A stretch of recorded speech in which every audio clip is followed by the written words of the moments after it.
ఆచి chicken masala. BRS పార్టీని పూర్తిగా ప్రక్షాళన చేయాలని గులాబీ బాస్ భావిస్తున్నారా? అసెంబ్లీ సమావేశాల తర్వాత పార్టీ సంస్థాగత నిర్మాణంపై కేసీఆర్ దృష్టి పెట్టబోతున్నారా? వచ్చే నెలలో పార్టీ ఆవిర్భావ దినోత్సవం తర్వాత బూత్ కమిటీలు, జిల్లా కమిటీలు, రాష్ట్ర కమిటీలు ఏర్పాటు చేయనున్నారా? ఈసారి పార్టీ పదవుల్లో విధేయులకే కీలక పదవులు ఇచ్చేందుకు ప్లాన్ చేస్తున్నారా? మరి పార్టీ పదవులు ఎవరెవరికి దక్కబోతున్నాయి?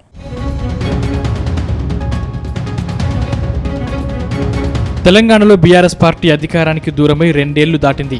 తెలంగాణ వచ్చాక 10 ఏళ్లు తిరుగులేని అధికారం చెలాయించిన బీఆర్ఎస్ గత అసెంబ్లీ ఎన్నికల్లో కాంగ్రెస్ చేతిలో ఓటమి పాలైంది. దాంతో గులాబీ బాస్ కేసీఆర్ ఫామ్ హౌస్ కు పరిమితమయ్యారు. అప్పుడప్పుడు పార్టీ కార్యక్రమాలకు హాజరవుతున్నారు.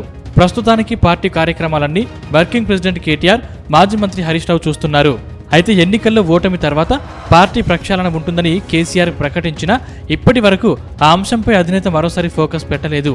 కానీ ఈసారి పార్టీ సంస్థాగత నిర్మాణంపై గులాబీ బాస్ కేసీఆర్ దృష్టి సారించినట్టు తెలుస్తోంది.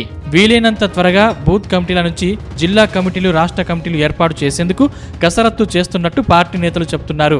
అయితే ఈసారి పార్టీకి లాయల్ గా ఉన్న నేతలకే పార్టీ పదవులు దక్కే అవకాశాలు ఉన్నట్టు ప్రచారం సాగుతోంది.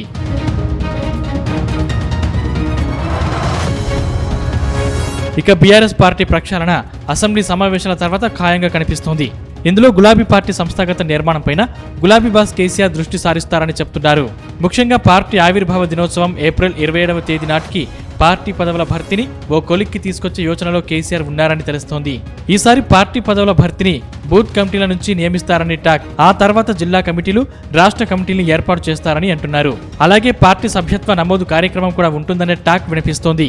కానీ ఈసారి పార్టీ పదవులను మాత్రం పార్టీకి విధేయులను పరిశీలించాకే భర్తీ చేస్తారని అంటున్నారు. అయితే పార్టీలో కొందరు నేతలకు పట్టుబట్టి మరి పదవులు కేటాయించినా కాంగ్రెస్ పార్టీలో చేరిపోయారు. మరికొందరు ఎమ్మెల్యేలు అధికార పార్టీలో చేరిపోయారు. కానీ ఈసారి ఆ పొరపాటు జరగకుండా గులాబీ బాస్ చర్యలు తీసుకుంటున్నట్టు ప్రచారం సాగుతుంది.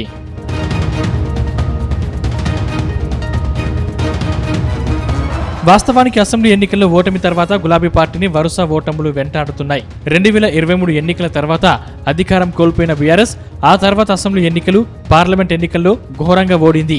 ఒక్కటంటే ఒక్క పార్లమెంటు స్థానాన్ని కూడా గులాబీ పార్టీ గెలుచుకోలేకపోయింది. ఆ తర్వాత జరిగిన ఎమ్మెల్సీ ఎన్నికల్లో పోటీకి సైతం బీఆర్ఎస్ సాహసం చేయలేదు. కంటోన్మెంట్, జూబ్లీహిల్స్ ఉప ఎన్నికల్లో సైతం అధికార కాంగ్రెస్ చేతిలో కారు పార్టీ అడ్రస్ గల్లంతైంది. ఇక డిసెంబర్లో జరిగిన సర్పంచ్ ఎన్నికల్లో బీఆర్ఎస్ పార్టీ అనుకున్న దానికంటే ఎక్కువగానే గెలుచుకోగలిగింది. తాజాగా జరిగిన మున్సిపల్ ఎన్నికల్లో సైతం బీఆర్ఎస్ పార్టీకి చేదు ఫలితాలను మిగిల్చాయి. 30 స్థానాలకు పైగా గెలుచుకుంటామని భావించినా సాధ్యం కాలేదు. అయితే వరుస ఓటములకు పార్టీ సంస్థాగత నిర్మాణం లేకపోవడమే అన్న చర్చ పార్టీలో జరిగింది. గతంలో కమిటీలు వేస్తామని, మెంబర్షిప్ డ్రైవ్ కూడా స్టార్ట్ చేస్తామని ప్రకటించినా సాధ్యం కాలేదు. కానీ భవిష్యత్తులో పార్టీ తిరిగి అధికారంలోకి రావాలంటే మాత్రం పార్టీని పూర్తిగా ప్రక్షాళన చేయాలని కేసీఆర్ డిసైడ్ అయ్యారని చెప్తున్నారు.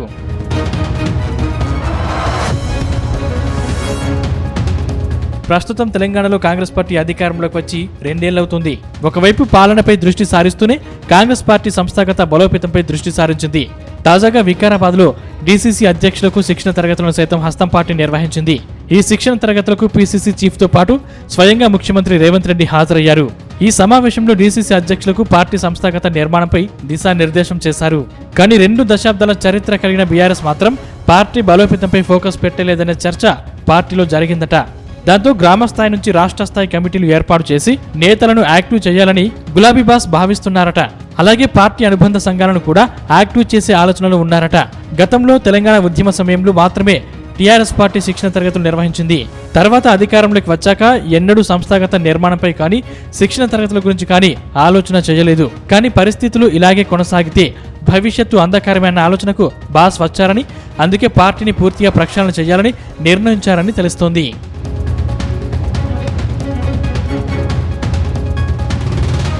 గతేడాది ఏప్రిల్ 27న బీఆర్ఎస్ సిల్వర్ జూబ్లీ సభను వరంగల్లో గ్రాండ్ గా నిర్వహించారు.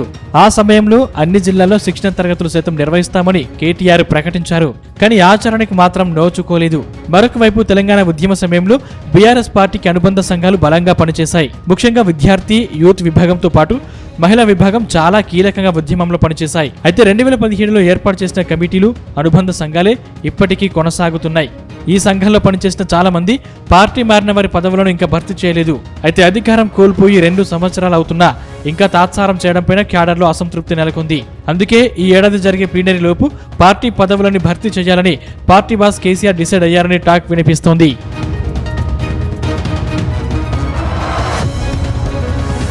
మొత్తం మీద ఈసారి పార్టీ పదవులు ఎవరికి దక్కుతాయన్న చర్చ పార్టీలో జరుగుతోందట. అసలు పార్టీకి ఎవరు లాయల్గా ఉన్నారు, ఎవరు లాయల్ కాదన్న విషయాన్ని ఎలా గుర్తిస్తారనే చర్చ జరుగుతోందట. బీఆర్ఎస్ పార్టీ అధికారం కోల్పోయాక 10 మంది ఎమ్మెల్యేలు పార్టీ మారారు. మరికొందరు నేతలు సైతం అధికార పార్టీలో చేరిపోయారు. ప్రస్తుతం పార్టీలో ఉన్న లీడర్లలో చాలా మంది ఉద్యమకారులు కాదన్న టాక్ ఉంది. వీరంతా గతంలో ఇతర పార్టీలో పనిచేసి గులాబీ పార్టీలో చేరిన వారే.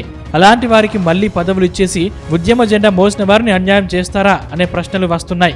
మొత్తం మీద పార్టీ పదవుల పంపకాలు గులాబీ బాస్ కేసీఆర్ కు తలనొప్పిగా మారే అవకాశం సైతం లేకపోలేదని చర్చ జరుగుతోంది.